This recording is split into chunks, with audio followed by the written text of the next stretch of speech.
Hello, good morning, good afternoon, good evening, everyone. Welcome from wherever you're joining today. My name is Susan, and I'm joined by Dexibit founder Angie Judge. Welcome, Angie.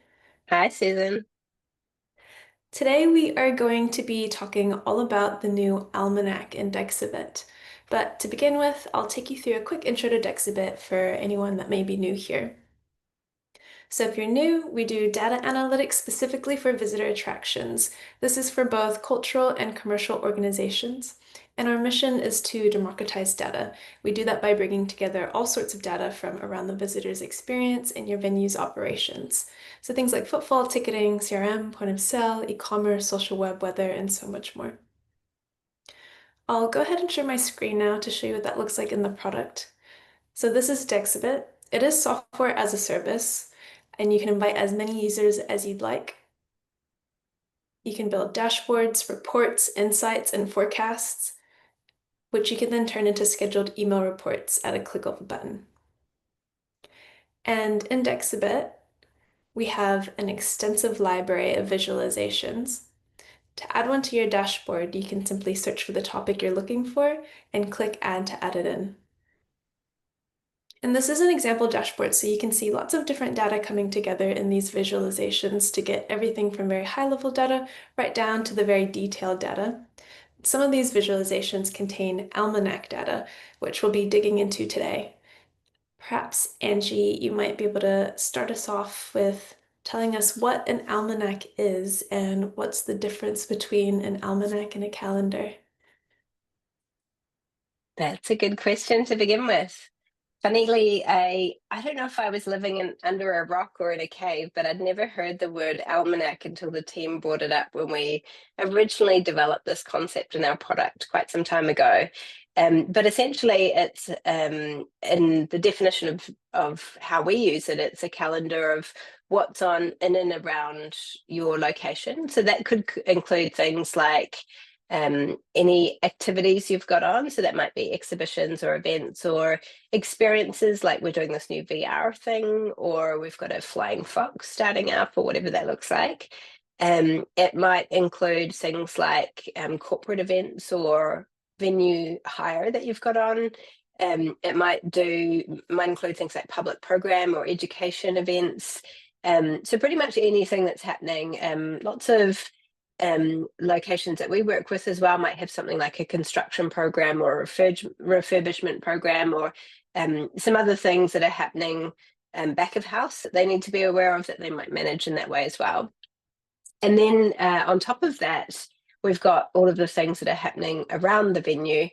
So that could include anything from the very high level, like public holidays or school terms, and sort of large scale observances like Ramadan, for example, all the way through to some quite specific things like a particular protest that's happening in your city, or things that are on at other visitor attractions in your area that you might be sort of competing with, for want of a better word.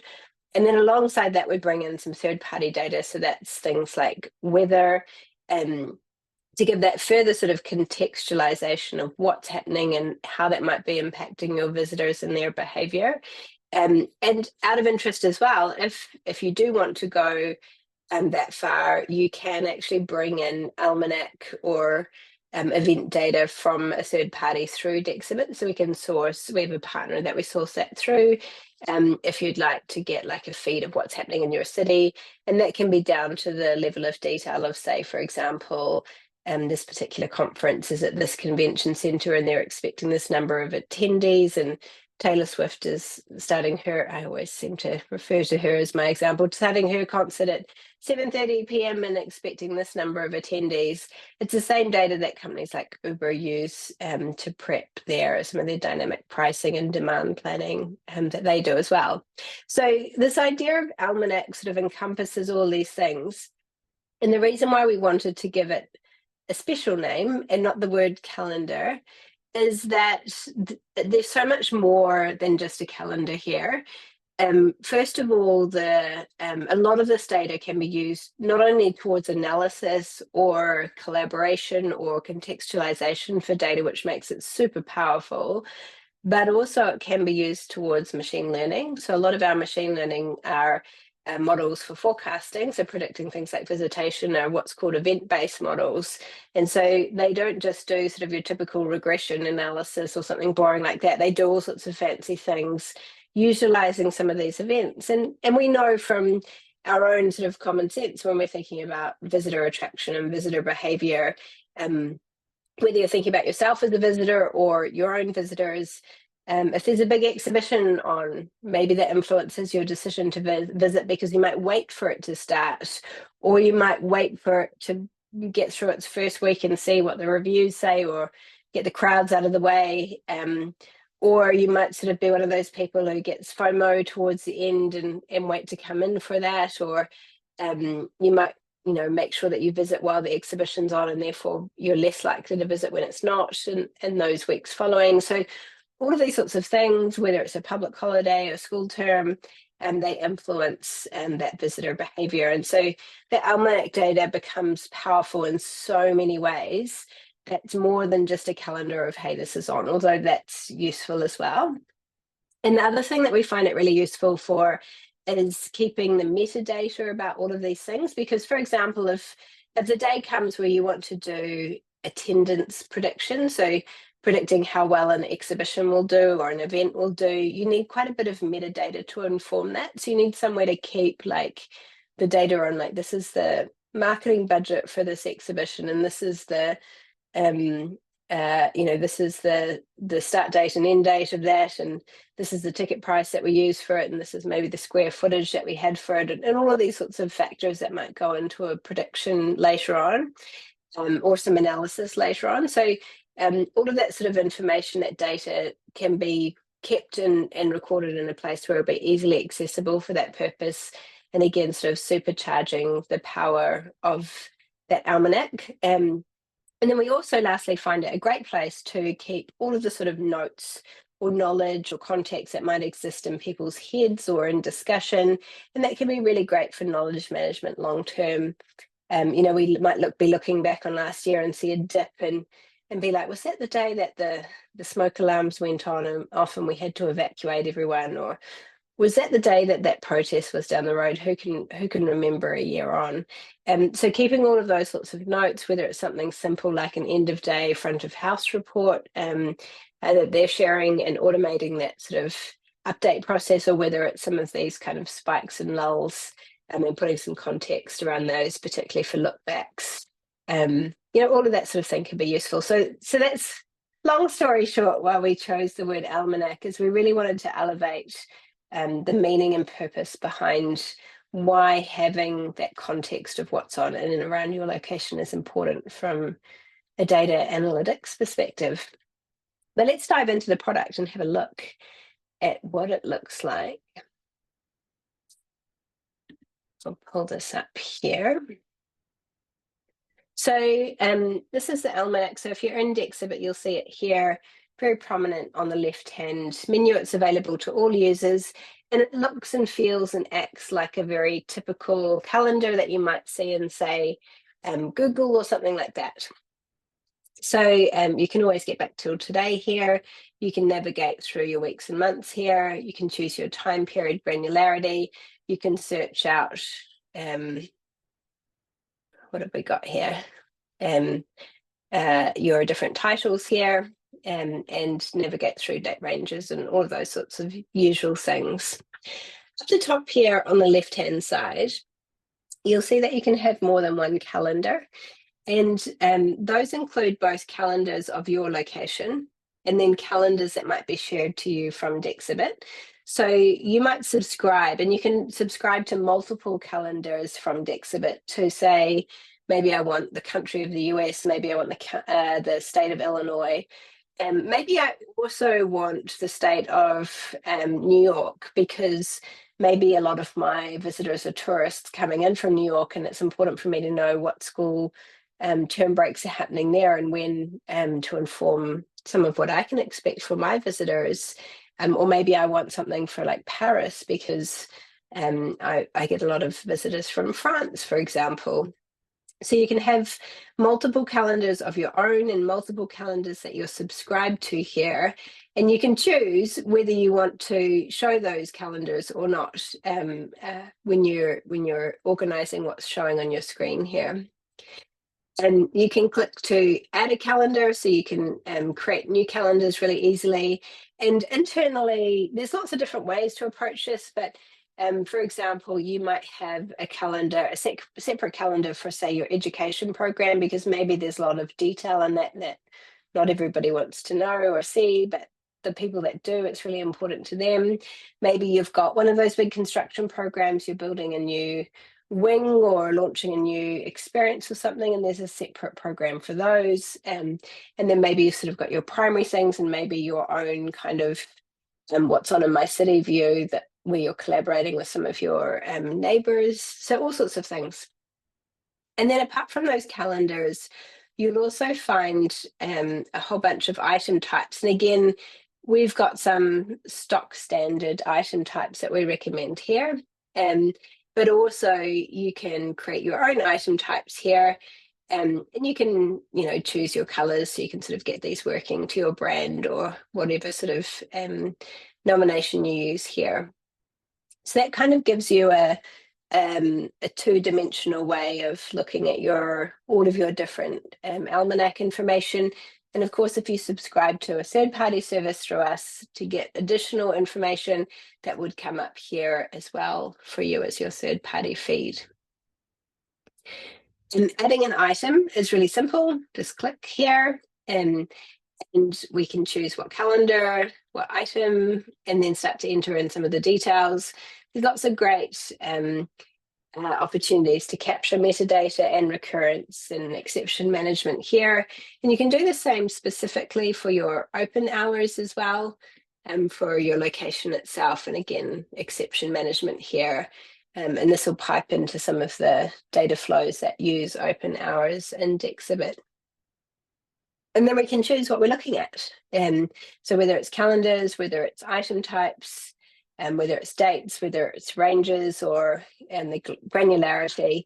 So this becomes a really good useful tool just for plain old strategic and operational planning and scheduling. And then, of course, all of those other parts where it's doing double duty for predictions and for analysis and for reporting.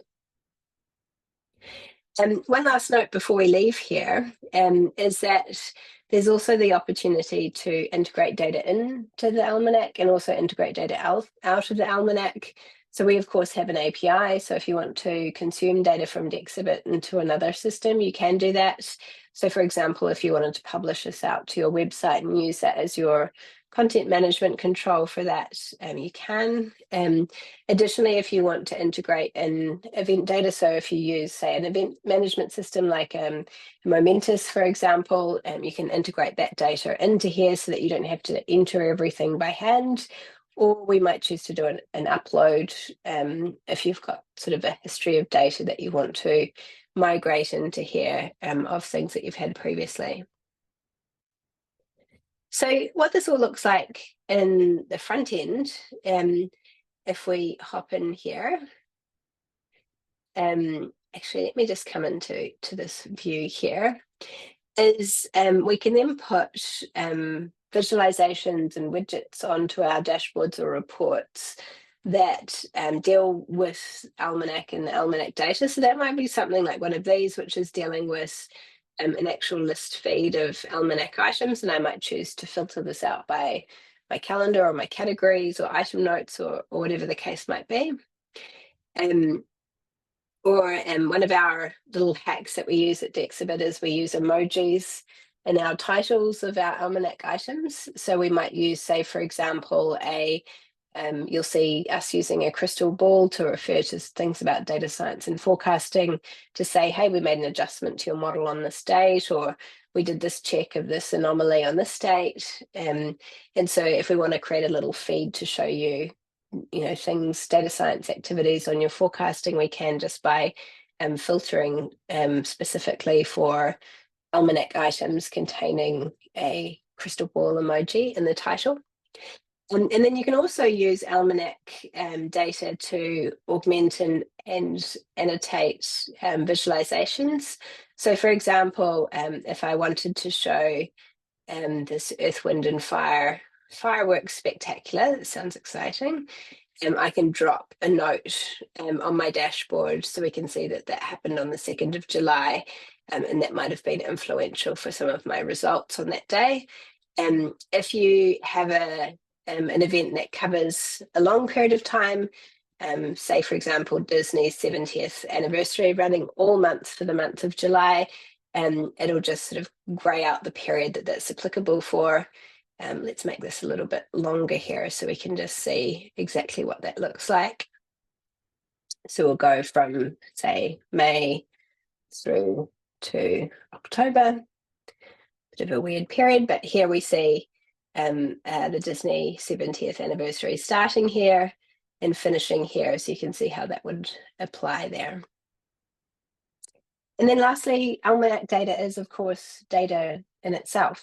So if you wanted to create some other visualizations to show like the number of corporate events you've had by attendees or whatever that looks like for you, your different public programs by type or category, you can then sort of treat that as a data set, and it will also show up for you in the Data Explorer, so you can do all of the usual things that you do with your almanac data to look at each of those. So that, Susan, is a quick update to what we've been doing in the almanac. It's super exciting because this is sort of the last piece of quite a long-ranging modernization program that we've been running for a few years at Dexibit, and this is a really important part of the user experience, we think, to make it really easy for people to put data into the almanac and to sort of keep it groomed and up to date with what's happening for you and your team, and then also to make it really easy and useful to use that data elsewhere. Thanks, Angie. Just one quick question here. In terms of managing the almanac and how that feeds into forecasting, what are best practices in regards to how often the almanac should be updated? That's a really good question.